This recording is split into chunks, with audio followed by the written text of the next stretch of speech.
tutorial about how I draw Blue Orchid. I just thought I'd do a quick little sketch here for you guys and tell you sort of what I do. So the first thing I do is I take this really light blue pencil and I just sort of, I like to put like a line of action, they call this in animation. And then I do this little bit here, which is like a little sort of, I guess a half circle, but in a weird shape, and then a full circle.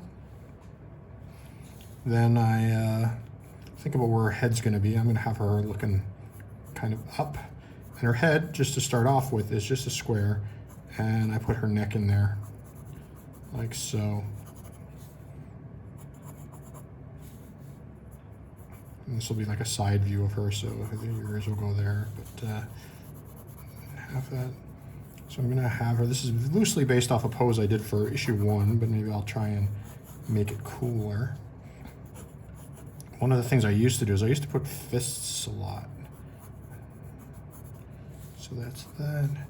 And then she's got her backhand here. So this is her, this line here represents her, her sort of shoulders here. So one shoulder to the other. Head comes off that. This is her chest. This is her, sort of her lower body. And I often, I have one hand, just a little sort of upside down triangle, a couple of little lines here. That's her arms. The pose I thought I'd have her take is sort of a kneeling pose, so like she's ready to fight. And I'll give her a bit of a thing there. And her other leg will come down here, following this line of action a little bit. And maybe I'll have her sort of bent and ready for action. So that's the really basic. Next I start filling in. I got a darker blue pencil here. I fill in with. And at this point, I do things like the head. So the hair is like, the halfway line is where your eyes are gonna go. So her eyes will go there. Her nose will go here, right? And then halfway between where the eyes go and the top of the head, I put the little round bit of hair. And then I put sort of her little bun thing. So the other thing too is, so her ears, in this case, her ears will go directly on the side of her face. And then I put her little sort of hair that comes down, and that sort of defines her face a little bit. I might give her a big sort of toothy rar.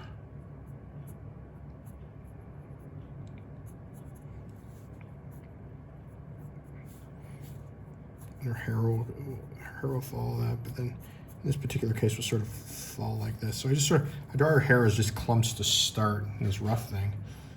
And then her chin, I'm gonna lower her chin just a bit so I can fit a bit more of her mouth in there.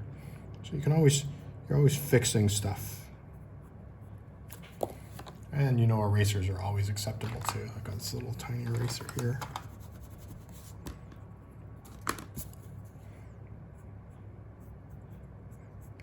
Give her a cool looking mouth.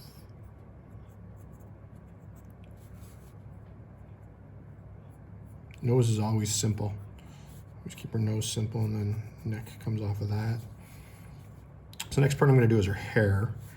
Now her hair is actually this great tool I have, because her hair is both good for emotion, but it's also good for directionality. So it always says where she came from. So if she had just landed, I would make her hair swoop up, but she's already sort of, you know, ready to go here, so I'm not gonna do that. Her arms, again, simple basic shapes here. But then I'm going to cut it off here and make her sleeve. And her little belt thing. So the other thing I can do is, so her back is gonna kind of go like this. This will be the leg that'll be in front. Extend it down just a little bit.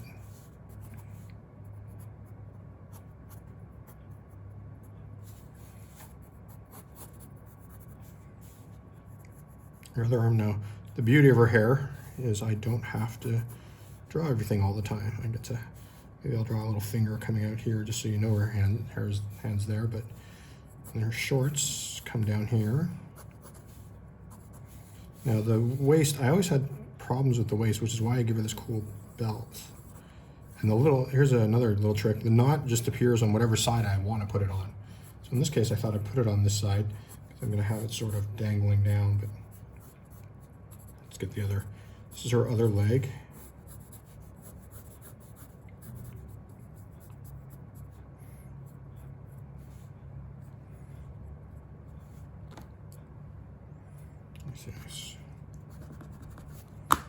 Big toe is going to be here.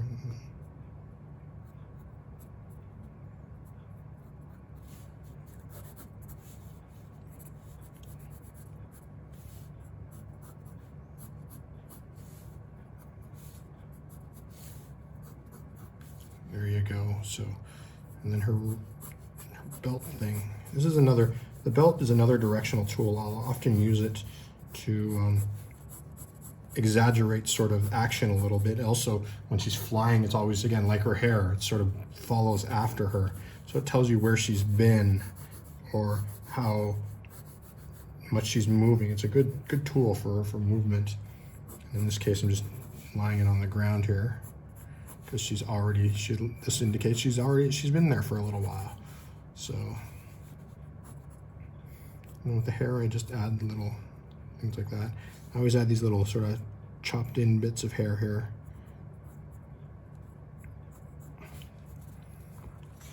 And then here I always do these like little spiky things. Again, I can always adjust these depending on her mood, what she's doing, if she's moving. Whatever I happen to need, I can really cheat the hair quite a bit and make it work.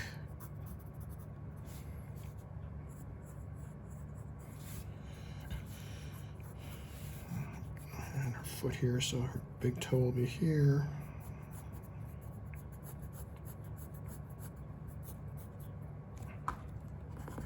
Again, totally okay to erase. You gotta constantly sort of fixing things to make them work.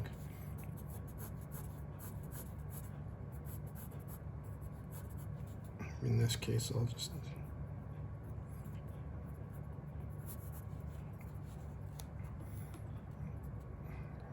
giving them a little